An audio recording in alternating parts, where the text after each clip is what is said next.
इसीलिए हम प्रयास कर रहे हैं.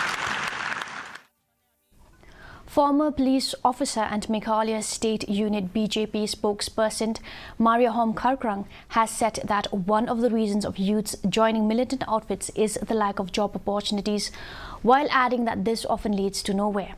Kharkrang said that these youths felt the need to join militancy after seeing how militants are being rehabilitated by the government after being in the outfit 10 to 15 years. He also praised the state police for nipping in the bud the attempt of insurgency to raise its ugly head again with the arrest of the self-proclaimed chairman of the National Liberation Council of Nongkondong recently. Kharkrang also said that both the police department and the government should find out the reasons for the resurgence of militant outfits.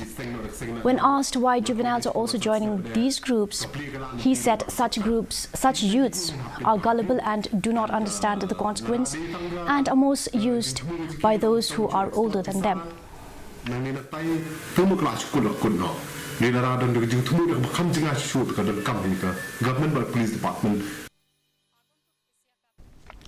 The Chandrayaan-3 has started